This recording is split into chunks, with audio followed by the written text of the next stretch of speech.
سلام، به چنل یوتیوب من خوش اومدید. اسم من پروین هست و امروز قراره راجع به یکی از به تعبیر من تلخ‌ترین کتابایی که خیلی جدیداً جنجالی شده، رمان گیاهخوار صحبت کنیم.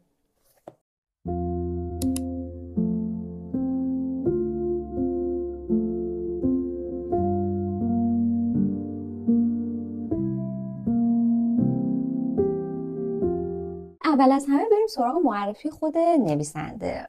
خانم هانگ کانگ یه نویسنده اهل کره جنوبی هستش که کلا توی خانواده‌ای به دنیا اومده که همشون حالا پدر و برادرش نویسنده بودن، اهل قلم بودن و تقریبا از نوجوانی هانگ کانگ هم شروع میکنه به نوشتن و تحصیلات آکادمیکش هم توی همون حوزه هست. و کتابی که از هانگ کانگ منتشر میشه و خیلی سر و صدا میکنه توی حالا کشورهای مختلف، همین کتاب ویژیتریان یا گیاهخوار بوده که ویژیتریان توی سال 2016 موفق میشه که بوکر پرایز رو میبره که نشون میده که این کتاب، یعنی من فکر میکردم که خیلی جدیدتر باشه ولی برای قبل از سال 2016 هستش و در نهایت توی سال 2024 هم که جایزه نوبل ادبی رو میبره که این دیگه بالاترین سطحیه که شاید مثلا اون نویسنده بتونه تصور کنه برای رمانی که مینویسه. در مورد زندگی شخصیش هم باید بگم که خب هانگ کانگ با همسرش هم توی حوزه ادبیات و اینها بوده، ولی خب نمیدونم، من خودم از رمان همچین حسی که گرفته بودم حس میکردم که خب یه جاهایی راجع به اون مسئولیت پذیری که از یه زن توصیف میکنه و باری که یه زن به تنهایی توی بزرگ کردن بچه شاید به عهده بکشه، شاید یه ریشه‌ای توی زندگی شخصیش داشته باشه که اینطور هم هست. یعنی تقریبا خیلی ساله که از همسرش به صورت جدا زندگی میکنه و این نکته خیلی جالبی که بود اینکه با تنها پسرش یک کتاب فروشی دارن توی سئول اگه اشتباه نکنم، که حالا چندین ساله که یک کتاب فروشی دارن، با هم اونجا کار میکنن، ولی خب از مدیریتش، حالا به خاطر اینکه خیلی نویسنده الان سرش خیلی شلوغ شده و اینا، دیگه مدیریت نمیکنه، ولی خب خیلی جالب بود که یه کتاب فروشی خیلی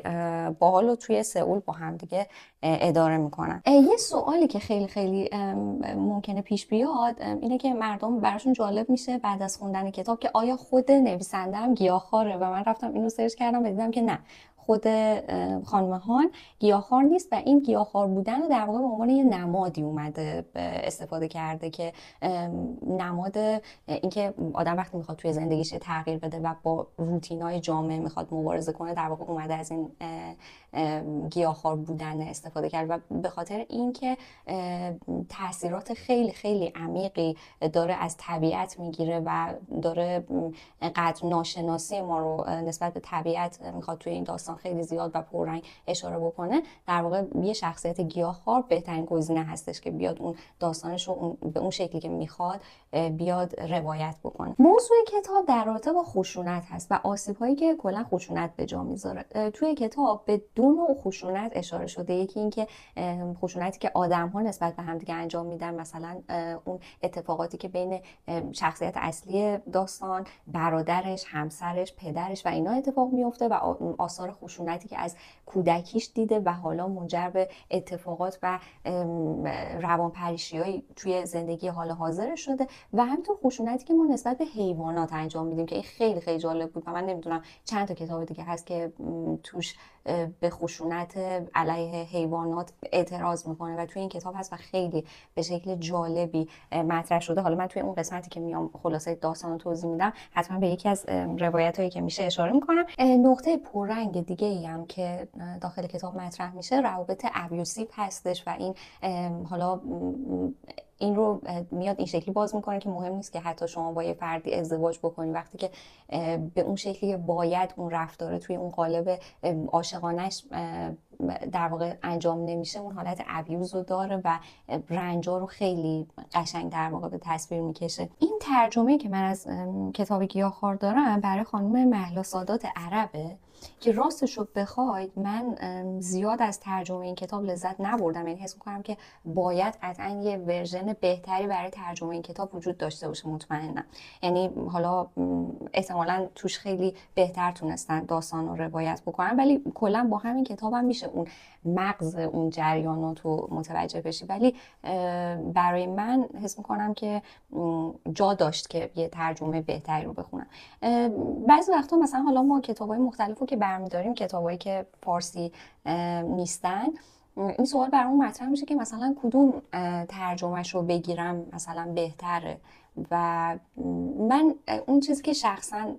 میدونم اینه که حالا علاوه بر اون، اگه اون ترجمه هایی که مشکل نگارشی دارن و کلا خیلی ترجمه های ناقص و ضعیفی هستن، اگه اونا رو بذاریم کنار، از بین بقیه ترجمه ها این یه چیز در واقع سلیقه شخصی هست که ما با کدوم یکی از اینا ارتباط بیشتری برقرار کنیم و با قلم کدوم یکی از این مترجما مثلا راحت تر باشیم و ارتباط بگیریم. ولی راجع به از نظر من، سلیقه شخصی من، حس کنم که گیاها رو حالا یا باید مثلا ترجمه اصلیش رو، یا اینکه میتونم یه ترجمه بهتری رو تهیه کنم که بخونم حداقل. خب حالا بریم سراغ خلاصه داستان. اگه دلتون میخواد که کتابو بخونید، دیگه از اینجا به بعد ویدیو توصیه نمیشه که اسپویل میشه براتون، ولی اگه دوست دارید که بشنوید که داستان کلا از چه قراره، حالا جدایی از جزئیاتش، چون من قطعا نمیتونم همه جزئیات رو پوشش بدم، ادامه ویدیو رو ببینید. توی کتاب گیاهخوار کلا 3 تا فصل وجود داره، 3 تا بخش وجود داره حالا میشه گفت. بخش اول یعنی یه شخصیت اصلی داریم ما توی داستان، یعنی همون فردی هستش که ناگهان تصمیم میگیره، یه خانومی تصمیم میگیره که به طور کلی دیگه گوشت نخوره. و چرا این تصمیم رو میگیره؟ به خاطر اینکه یه خواب میبینه و خیلی خوابای آزاردهنده میدیده، خیلی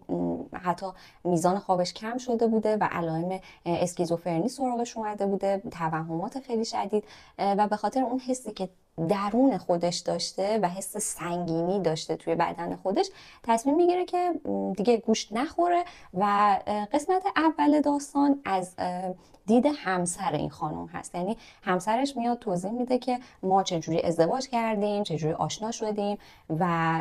چجوری شد که همسر من این اتفاق براش افتاد، و ریاکشنای حالا همسرش رو میاد توضیح میده. بخش دوم کتاب از دید در واقع این شخصیت اصلی داستان اسمش یونکی هست و این یونکی یه خواهر داره، یه خواهر خیلی دلسوز که از خودش بزرگتره و تقریبا تا جایی که امکان داشته باشه همیشه ازش مراقبت میکنه، همیشه حواسش به یونکی هست. از دید شوهر خواهر یونکی هست که این شخصیت یه شخصیت خیلی یه آدم هنرمنده، ولی به نحو خیلی عجیب غریبی میاد و به یونکی تجاوز میکنه. حالا من مطمئنم که توی این کتاب در واقع حذفیات خیلی زیادی وجود داره که حالا خیلی موارد احتمالاً عنوان نشده، ولی توی فصل دوم نشون داده میشه که چجوری از طریق تجاوزی که هم به ذهنش هم به بدنش میشه از طریق شوهر خواهرش، علائم اسکیزوفرنی توش قوی‌تر و قوی‌تر میشه و اون رو میکشونه به سمتی که دیگه واقعا راه برگشتی براش وجود نداشته. و فصل سوم که خیلی واقعا برای من خیلی دردناک بود، از دید خواهر یونکی هست که دیگه توی اون فصل کتاب تموم میشه و نهایتا یونکی از بین میره. حالا یه عنوانهای دیگه هم برای این کتاب در نظر گرفتن، دختری که تبدیل به درخت میشه یا هر چیز دیگه، که همه اینا اشاره داره به یه علامتی که یونکی روی بدنش داشته و حالا جلوتر عنوان میکنن که مثلا مردم تصور میکردن کسایی که این علامت رو روی، انگار که یه ماه گرفتگی علامتی رو روی بدنشون دارن، انگار که یه زیست گیاهی هم دارن، انگار یه رنگدانه‌ای تو بدنشون دارن که از خورشید نور دریافت میکنن و فتوسنتز میکنن. یه همچین چیزی رو توی کتاب اشاره میکنه. ولی حالا به صورت کلی من بخوام داستان رو براتون بگم، یونکی یک آدم خیلی سرساکتی بوده، یه دختر خیلی آرومی بوده که یه ازدواجی رو انجام میده که توش هیچ عشقی وجود نداشته و تقریبا با همسرش وقتی که کنار هم دیگه قرار میگیرن کاملا مصلحت آمیز بوده و یه زندگی بدون عشقی رو با همدیگه تشکیل میدن و همسرش تقریبا مینیموم توجه رو به این آدم داشته، یعنی کمترین میزانی که میتونسته با همسرش حالا وقت میگذرونده و خیلی دوری میکرد و حالا یونکی تلاش میکرده تا اونجایی که میتونه اون وظایف مثلا زناشوییشو انجام بده، کم نمیذاشته و همه این کارا رو به بهترین شکل ممکن انجام میداده. بعد از اینکه یونکی اون خواب رو میبینه، این علائم جنون توش ظاهر میشه و طبیعتا از سمت شوهرش نیاز به توجه داشته، نیاز داشته که این نفر کمکش بکنه که از این حالت در بیاد. ولی خب توی کتاب نشون میده اولین مردی که، یعنی مهمترین مردی که توی زندگیش بوده که همسرش بوده، هیچ کمکی برای بهبود شرایطش بهش نمیکنه و همش نگران این بوده که اوکی من الان دیگه توی خونم نمیتونم گوشت مصرف بکنم و یونکی به خاطر اینکه خیلی جنونش شدید شده بوده و همسرش هنوز گوشت استفاده میکرده، حتی نمیتونسته که با همسرش همبستر بشه و این خیلی برای شوهرش دردناک بوده و اصلا نمیتونسته این موضوع بپذیره و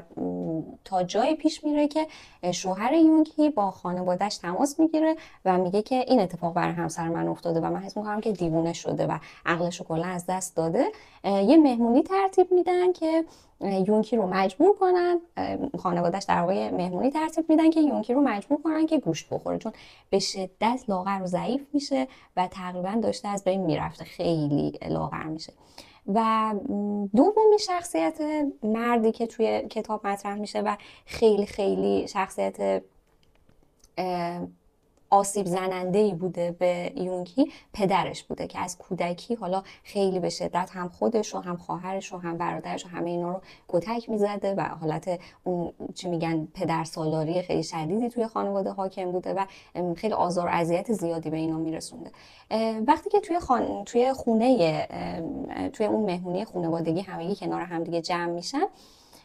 پدر یونکی شروع میکنه به داد و بیداد کردن و به خواهر و برادرش میگه که اوکی شما دست و پاشو نگه دارید، من میخوام به زور مثلا گوشت بذارم توی دهنش. و خب طبیعتا کسی که توهم اینو داره و ترس از گوشت داره رو خب نباید اینجوری باهاش برخورد بکنی، که این اتفاق باعث میشه که وقتی که نگهش داشته بودن به شدت پدرش کتکش میزنه که دهنش رو باز کنه که بتونه گوشت توی دهنش بذاره و همه اینا خیلی منجر به اتفاقات بدی میشه که یونکی همون موقع مثلا روی میز یه چاقو بوده برمی‌داشته و رگ خودش رو میزنه که اونجا میبرنش بیمارستان و خلاصه هی وضعیت وخیم و وخیم‌تر میشده تا اینکه از بیمارستان مرخص میشه و شخصیت سومین مردی که توی داستان بهش اشاره میشه همون شوهر خواهرش بوده که این شوهر خواهر به خاطر اینکه یه آدم هنرمند و مستندسازی بوده، یه ایده‌ای به ذهنش میزنه که من میتونم از لکه ماه گرفتگی که روی بدن یونکی وجود داره یه اثر هنری بسازم و میخواد که روی بدنش نقاشی بکشه و میاد به کسی که از جنون داره رنج میبره ازش خواهش میکنه که تو بذار که من از تو فیلم بگیرم و روی کل بدنت نقاشی بکشم و میخوام با حالا کسای دیگه هم این کارو بکنم. و بالاخره یونکی چون توی شرایطی بوده که اصلا از نظر روانی استیبل نبوده این اجازه رو میده و دور از چشم خواهرش با خواهر شوهرش میرن داخل استودیو و اونجا حالا لباساشو در میاره که اون بتونه رو بدنش نقاشی کنه. و یونکی به خاطر اینکه به این ایده رسیده بوده که من دارم تبدیل به یه گیاه میشم، از این موضوع که شوهر خواهرش بیاد رو بدن اون نقاشی بکنه، اونم نقاشی گل و گیاه، به شدت استقبال میکنه، به خاطر اینکه اصلا این شرایط جنونی که براش پیش اومده بود این بود که من اصلا آدمیزاد نیستم و من دارم تبدیل میشم به یه شکل دیگه از یک جاندار. و در واقع کاری که شوهر خواهرش اینجا باهاش انجام میده دیگه تیر خلاصی بوده که به سلامت روانش میزنه و باعث میشه که به شکل خیلی عجیب غریبی به این باور برسه که اوکی من واقعا دارم تبدیل میشم به یه موجود دیگه و حتی سعی میکنه بعد از اینکه اون فیلم برداریشون تموم شد اون نقاشی‌های مثلا گل و گیاهی که روی بدنش بوده رو به هیچ عنوان نشوره و حتی همون که میرفته سعی میکرده که اینا پاک نشن. و خلاصه اینکه اوضاعش هی وخیم و وخیم‌تر می‌شده تا اینکه خب خواهرش یه روز میاد میبینه که همسرش داخل خونه یونکی هست و حالا متوجه اوضاع میشه و خواهرش و خواهر شوهرش از هم دیگه جدا میشن. و بخش سوم که آخرین بخش هستش اون قسمتی هست که دیگه یونکی به بیمارستان روانی منتقل میشه و اونجا دیگه مراحل تقریبا پایانی زندگیشو میگذرونده که دیگه حالا با کسی صحبت نمیکرده، ولی همزمان خب هوشیاری خودش هم داشته. اونجا خواهرش شروع میکنه تقلا کردن برای اینکه حداقل میوه بهش بده که بخوره. دیگه حالا از گوشت و اینا گذشته بود، دیگه جنونش اونو به این سمت برده بود که من یه گیاه هم فقط به آب و نور خورشید در واقع احتیاج دارم و دیگه حتی مثلا میوه یا هر چیز دیگه هم نمیخورد و با کسی طبیعتا حرف نمیزد. یه قسمت خیلی جالب و دردناکی که توی کتاب هست این هستش که خواهر یونگهی کنارش روی تخت بیمارستان دراز میکشه و دیگه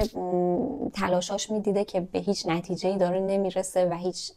انگار داره کار نمیکنه و اینا. خیلی عصبانی میشه، با گریه شروع میکنه داد زدن که تو داری خودتو میکشی و تو داری خودتو از بین میبری و اینا. و یونگهی بعد از مثلا شاید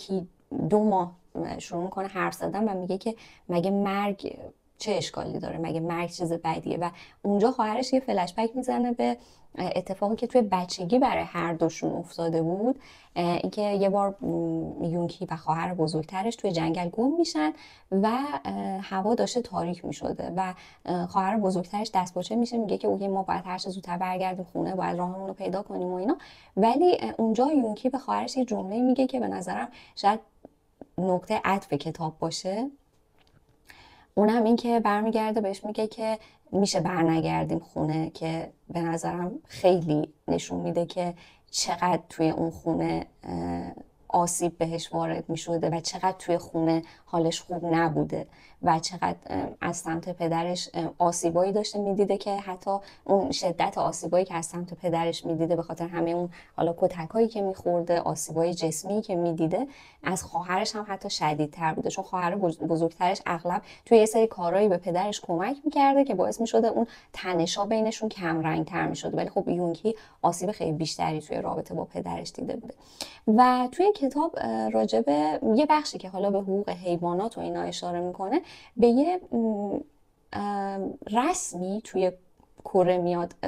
راجبه یه رسمی صحبت میکنه که حالا من نمیدونم، واقعا خواستم راجبش سرچ بزنم ببینم چقدر درسته و چقدر دقیقه. این بوده که یونگهی توی بچگیش یه بار یه سگ خیلی خیلی بزرگی این رو گاز میگیره و پاش زخمی میشه و آسیب میبینه و توی کره انگار معتقدن برای اینکه اون زخمه، اون آسیب خوب بشه، باید اون از اون گوشت اون سگ بخورن، مصرف بکنن، یعنی اون سگ رو باید بکشن و گوشتش رو بخورن و همینطور مثلا یه قسمتی از بدن اون سگ رو بیان روی اون زخم اون آدم ببندن تا خوب بشه. و حالا این خیلی هم چیز عجیب غریبیه، به خاطر اینکه توی نمیدونم واقعا چند جا به جز کره این کار ممکن بوده که انجام بشه یا هنوزم انجام میشه. این خاطره‌ای که یونگهی داشته از این خشونتی که به این سگ وارد شده بوده این بوده که پدرش میاد اون سگ رو به بدترین شکل ممکن میکشه و تقریبا سگ مثلا در اثر آسیبایی که میدیده دیگه تشنج میکنه، مثلا خون بالا میاره و دهنش کف میکنه و اینا، مثلا چشاش میزنه بیرون. خیلی توضیحات خیلی عجیب غریبی توی این کتاب داره که یونگهی همه اینا رو مثلا تو بچگی با چشمش میبینه و بعد مجبور میشه که از گوشت اون سگ بخوره و خب همه اینا تیکه تیکه نشون میده که خشونتایی که این آدم تحمل کرده بوده توی یه بازه از سنش همگی با هم بروز میکنه و تبدیل میشه به یه آدم گیاهخوار. یعنی گیاهخوار اینجا یه استعاره داره از کسی که دیگه از اون چیزی که قبلا بوده بیزاره، میخواد روند رو متوقف کنه و تبدیل بشه به یه چیزی که هیچ شباهتی به اطرافیانش حداقل نداره، هیچ شباهتی به پدرش نداره، هیچ شباهتی به برادرش نداره و همه اینا. در واقع گیاهخوار شدن برای یونگهی نماد یه سرکشیه، یه تغییریه که میخواسته به وجود بیاره که متاسفانه این در واقع با یه جنون شروع میشه که منجر به مرگش میشه. من خیلی دوست داشتم که یه بخشی از کتابو که در واقع مکالمه بین یونگهی و خواهرش هست و بخونم براتون. یه جا یونگهی برمیگرده به خواهرش میگه که فکر میکنم همه اینها به خاطر خوردن گوشت بود. من همه تلاشمو کردم که دیگه گوشت نخورم و اون صورتها به خوابم نیان، ولی اصلا فایده ای نداشت. میدانست باید به حرفهای او گوش بدهد، اما نمیتوانست از شدت خواب جلوی بسته شدن چشمهایش را بگیرد. و حالا من میفهمم که صورتک انگار درون شکم منه و از درونم میاد. منظورش اینه که اون حسی که من دارم، انگار تمام لاشه حیوانایی که از اول زندگیم خوردم تا الان، انگار تمام اونها نقششون داخل وجود منه و همه اینا توی خوابم بروز میکنه و خودش رو نشون میده. و بخش پایانی کتاب که واقعا بخش گریه دارش اینجاست این هستش که اسم خواهر یونگهی اینهی بوده و اینهی به نظرم یه شخصیت فوق‌العاده است، به خاطر اینکه همون شاید میشه گفت از یونگهی یه مقدار روحیاتش قوی تره، به خاطر اینکه با وجود همه این خشونت ها، همه این آسیب ها که حالا از جانب پدرش، شوهرش و همه اینها کشیده، بازم داره از خانواده مراقبت میکنه، بازم داره بچهش رو مراقبت میکنه و سعی میکنه هیجانات خودش رو کنترل کنه تا یه جورایی خانواده آسیب دیدش رو در واقع جمع و جور بکنه. و جالب اینجاست که بعد از این اتفاقی که برای یونگهی میفته و منجر به بستری شدنش توی آسایشگاه روانی میشه، پدر و مادر یونگهی به صورت کلی ولش میکنن و یعنی معتقد بودن که این فرد دیگه جنون بهش دست داده و اصلا کاری از دست ما بر نمیاد و تنها کسی که ازش پرستاری میکرده خواهرش اینهی بوده. و یه جایی توی آخرین صحنه بین این دو نفر که توی آمبولانس بوده و دیگه بعد یونگهی همونجا فوت میکنه، خواهرش میشینه و کنار گوشش یه چیزایی میگه که یونگهی منم مثل تو خواب میبینم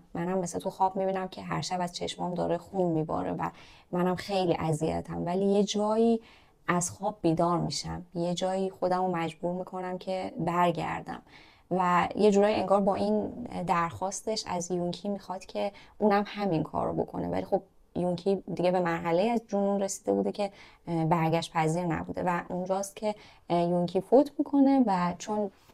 به خواهرش گفته بوده که من تبدیل به درخت میشم، اونجا خواهرش برای اینکه منتظر جواب باشه و جوابی از سمتش بشنوه، از داخل آمبولانس به درختای بیرون نگاه میکنه تا یه جوابی بشنوه. و این پایان کتاب بود. من حس میکنم که یکی از دلایلی که شاید این کتاب برنده نوبل شد توی سال 2024 این بود که شاید هم به شکلی حقوق زنان، حقوق حیوانات و توجه به طبیعت و همه اینا رو اومد با یه داستان خیلی عجیب غریب، یه عناصر خیلی عجیب غریب، همه اینا رو گنجونده بود توی یک داستان خیلی تأثیر برانگیز به اسم حالا گیاهخوار، یا من اسم دختری که تبدیل به درخت شدم خیلی دوست دارم. و در نهایت نمیدونم، اگه بازم دوست دارید که من پیشنهاد میکنم که بخونید اگه روحیات حساسی ندارید. و من خودم حس میکنم که شاید یه زمان خیلی زیادی احتیاج داشته باشم تا جزئیاتش یادم بره، چون هر موقع که آدم یک کتابی رو میخونه تا مدت‌ها ذهنش رو درگیر میکنه. من حس میکنم که یه چند روزی حداقل نیاز داشته باشم زمان بگذره تا اون حسی که ازش گرفتم و حداقل اون حس منفیه رو یادم بره. ولی من خیلی نویسندش رو تحسین کردم و حس میکنم برای کسایی که حالا براشون جالبه که برای کسایی که نویسندگی رو دوست دارن و کلا براشون جالبه که چه کتابایی ممکنه به مثلا آکادمی نوبل و اینجور جاها برسه، جالبه که همچین اثرایی رو بخونن. و خیلی خیلی ممنونم که تا اینجا ویدیو رو دیدید و لطفا نظراتتون رو برام بنویسید. ممنون و خدا نگهدار.